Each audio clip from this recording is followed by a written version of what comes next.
national government.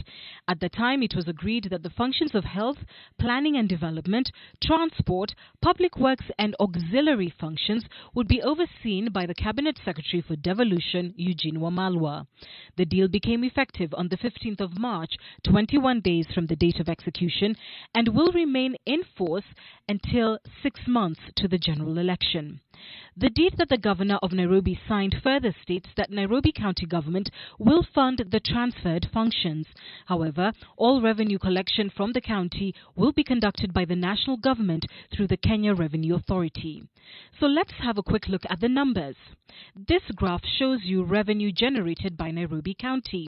In the financial year of 2017-2018, Nairobi generated 10.12 billion shillings. In the financial year of 2018-2019, Nairobi generated 10.25 billion shillings. And in the financial year of 2019-2020, Nairobi generated 3.11 billion shillings.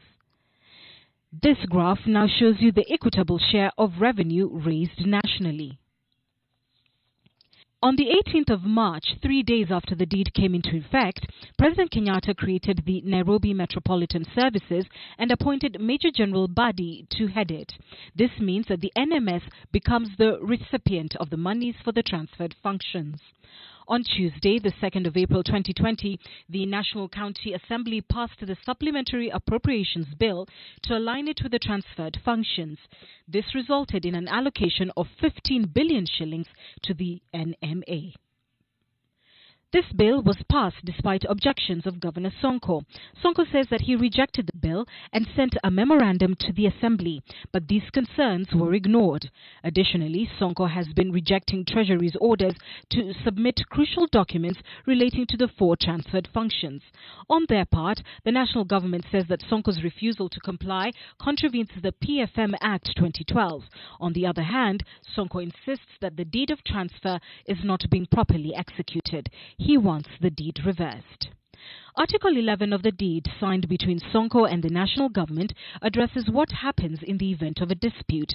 It states, quote, "In the event of a dispute between the parties herein arising from a matter provided for, governed by, or arising out of this agreement, the parties shall at the first instance endeavor to resolve the dispute amicably through negotiations, but if the dispute is not resolved amicably within 30 days from the date one party notifies the other of the dispute in writing, then the parties shall refer the dispute to the national and county governments coordinating summit," end quote. Technically, Sonko should not be moving to court, but he is.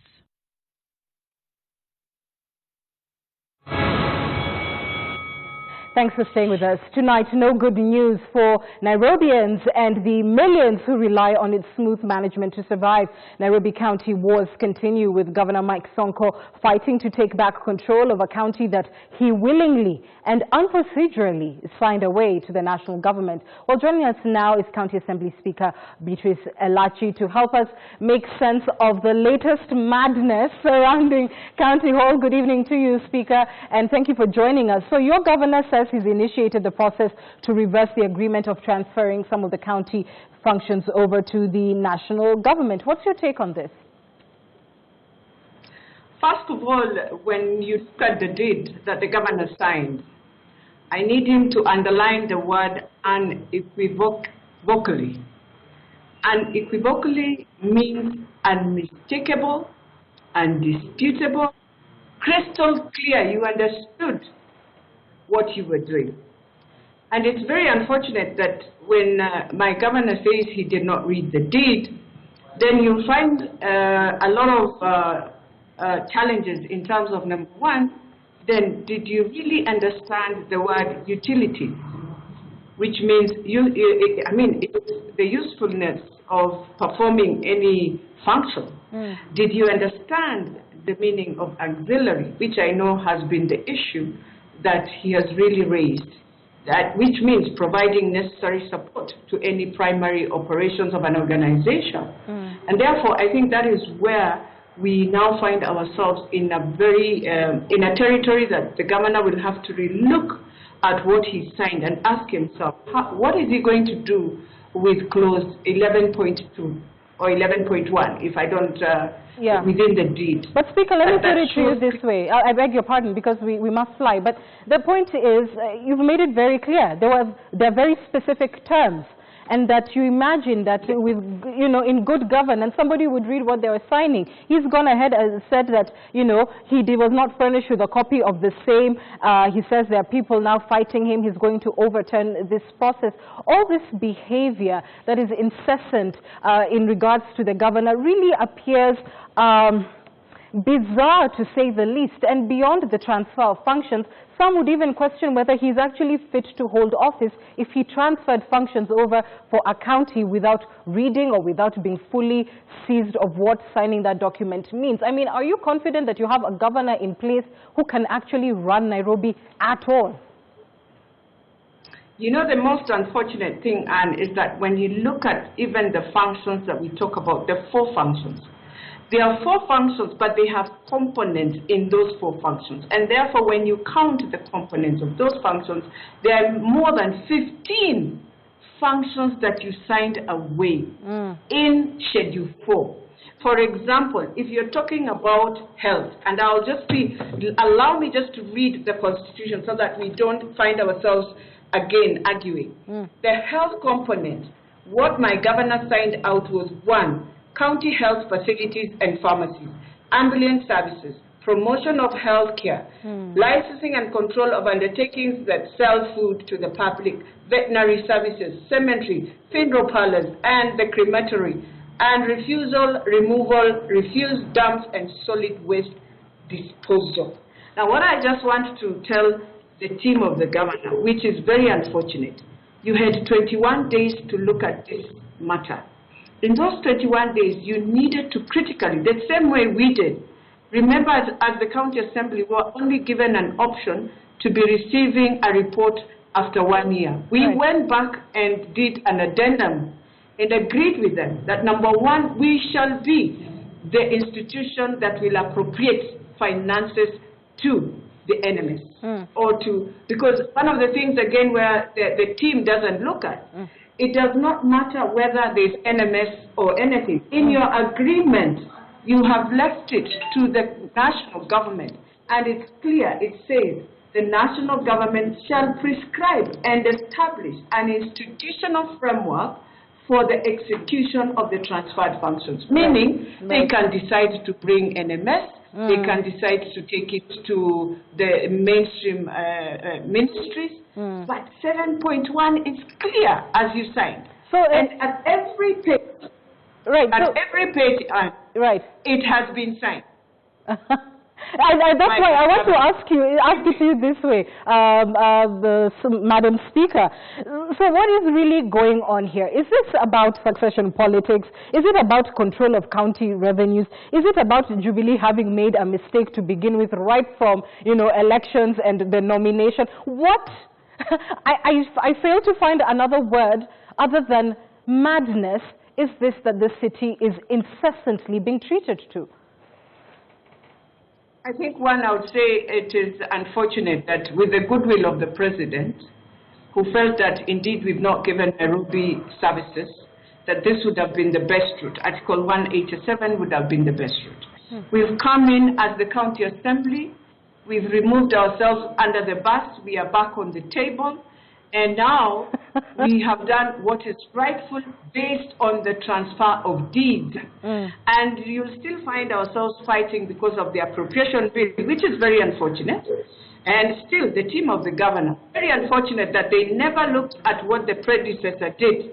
Even just reading what the last assembly did is very important on how your office runs.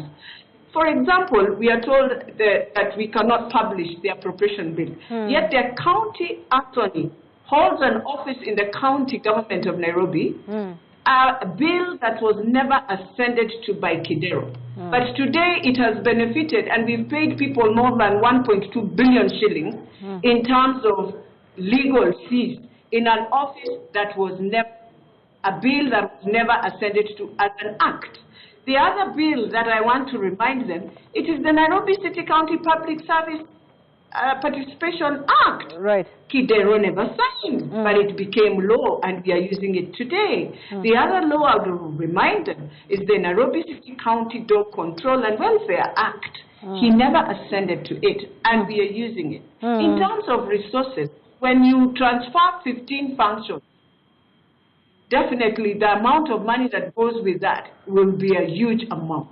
And therefore, I would say, as you call it madness or whatever, I don't want to call it madness, and I just want to say, I need my governor now to reflect in his leadership, his governance, the team that is around him, and he needs to ask himself, has the team guided him based on the law? Because for me, what the things I have to do is that in the county assembly, we must follow the law.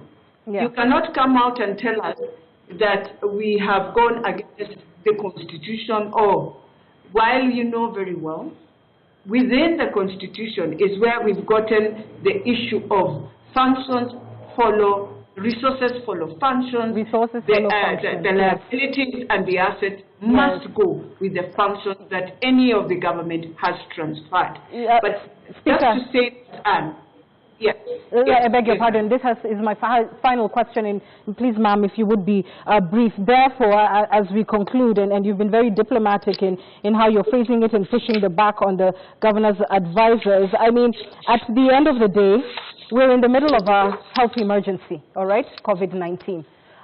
Nairobi has been perpetually in crisis in terms of the infrastructure, beyond that, food security. An average Nairobi family cannot afford food. So when you have these wrangles going on, some services have been transferred, then the governor is trying to hold back on powers. We don't know if you're going to be back in court over this properly. How does this impact service delivery to the average city resident? And beyond that, would anyone ever, why would any Nairobian ever vote Jubilee again? Well, let me start with the last one. I doubt whether they will ever vote for us because of what we've just put them through. Number two, I think if we give the opportunity, the proposals of the president in terms of NMS, I think so far the general has been able to, just in 6 weeks, been able to drill 52 boreholes that they will be launching very soon in terms of clean water in the slum areas. I think he has started now on roads. I believe if both of us can just agree that one thing, the president has goodwill to have a legacy of Nairobi. The conflict that I see, I'm wondering, in the end of the day, who are we working for? I think we are just all of us working for Nairobi. And I'm praying that in the spirit of the governor, and I pray that the governor can now, my governor, can seek the Lord, seek God to guide him, because in leadership we also, when we find ourselves in such territories, we ask God to guide us, give us wisdom, and I'm praying that God will give my governor wisdom to understand that the head of state has been so good to him, so kind to him. I mean, if I look at what Waitito went through and what he has gone through, he has been given a dangling carrot. Now, when you argue, and both of us are from the same party, the party of the president, who is the party leader, then it seems that we never even felt, we are not in tandem in what the party leader really wants. And this is a capital city. It's not for anyone. It is for the party leader to ensure the services that go to Nairobians, not just Nairobians, but the diplomatic corps that is in the capital city of Nairobi, being the hub of Kenya that opens Africa. I think it is time. And I want to plead with him that, you know what? In the end of the day, General is working for Nairobi for you. Wow. The day we understand that, we will have no conflict. General doesn't need any political persuasion. He doesn't need any gains. He is not in need of anybody to flash him with something for him to get his name. No. And I think we have to stop all this drama that we are doing in front of the president and now focus and give the president the support he requires. The county assembly gave him assurance at State House and that we will give him 150% support. And therefore, Yes. For me, the 150% report is anything that deals with NMS for the president. Right. I will stand with it. Let me be abused. Let me be told all names, but let's follow the law. All right. The law will set us free. The law. The law and the Lord, whom you asked the governor to speak. Speaker Beatrice Alachi, thank you for your time. Unfortunately, we have to let you go right now. The County Assembly Speaker for Nairobi. Thank you. Thank you, ma'am. And we want to get more insight for you. Let's now turn over and speak to constitutional lawyer Kamodo Waiganjo. How constitutional was this move to begin with? And Kamodo joins us now from his home via Skype. So let's start with this. First, what exactly does the deed of transfer mean? Where is the line in terms of the separation of powers between national government and county government? Well, the deed of transfer is fairly clear in the sense that the Nairobi County government, unfortunately, the way the law is structured now, the Nairobi County government means the governor signed a deed of transfer, signed a deed that transferred four functions, four primary functions of the county government to the national government. And the law requires that if you transfer those functions, you transfer them together with the resources necessary to carry out those functions. So in terms of, as a matter of law, that transfer happened. One can argue as to whether the processes could have been done differently, but the transfer was done effectively. And in fact, steps have been taken to implement the performance of the functions. So having said that, and we'll return to process because the devil is in the detail, obviously, but from where you sit, so far has there been indication that national government has in some way overstepped or infringed upon something beyond the deed of transfer? Not on the face of it. I think, Annie, one has to recognize that I don't think in the restructuring of the law, nobody ever imagined that the transfers would be done from the county governments to national governments. The assumptions had always been that it's the national government that will be transferring powers to county governments. So because this was not foreseen, there are a lot of things that were not provided for, including the oversight mechanisms. Who is going to oversee? Is this entity accountable to the county assembly? What does the transfer of resources mean? How are those resources going to be budgeted, appropriated? Are they appropriated by the National Assembly as a vote of the Ministry of Devolution, or are they appropriated through the County Assembly? So a lot of those things were left unclear. So it's difficult to say that there has been default. One can argue that the law did not, anticipate this, but it's difficult to see where there has been default. In your opinion, is this a legal problem or a political one? It purely is a political problem. The truth of the matter is that the legal process had its own challenges, and that is a challenge of the law as it is today. One can argue that the fact that the public participation happened after the event, that then maybe that puts question into the validity of the deed. But those, I think, are peripheral issues. At the end of the day, the dispute is essentially a political one. Even when the governor says he had not read the document, that is not an argument you can take to any court of law, but it's a valid political argument. So even the disagreements are not really issues of law, but issues of politics as opposed to issues of law as such. Yes, and though the governor, I beg your pardon, is threatening court action, and I think some court action has already begun with Okeya Omtata moving to court on some of these issues.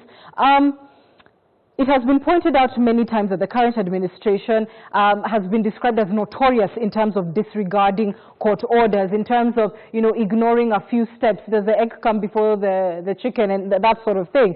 So in the current scenario, there's in fact no telling that even if one did go to court, that court orders would be obeyed anyway. So in sum, is Nairobi County just a lawless charade in your opinion?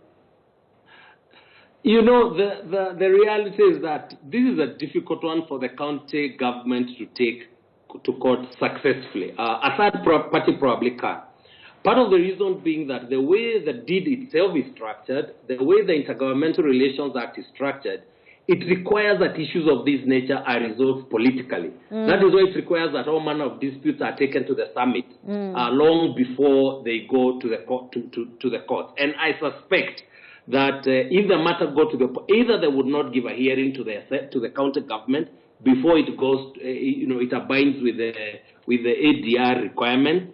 And even if it goes through the ADR requirement, it's very difficult to see how you can have that deed being set aside. Because remember that even the Council of Governors supported the process as a matter of law, Remember that politically also the county government of Nairobi has been in shambles from the beginning. Remember that the problem we have today is a creation of the county government itself, and the fact that we didn't have a deputy governor, so therefore there was no succession planning, and it looked like if Governor Sonko was to leave, would have had to go to an election. So this was almost the only option available to salvage what was almost a difficult situation. And I'm not seeing how, both as a matter of law and as a matter of politics, that it's going to be easy to undo this. But at the same time, you'll remember that before this deed of transfer took place, Governor Sonko was already in court. He had been pretty much charged with, abuse of office, I believe. And beyond that, there was the politics around it with the Council of Governors sort of appearing to come towards his aid. There has been, since the onset of devolution, this tug of war between national government and devolved government. How do you see this case setting any sort of precedent in terms of the relationship of national and county governments going forward?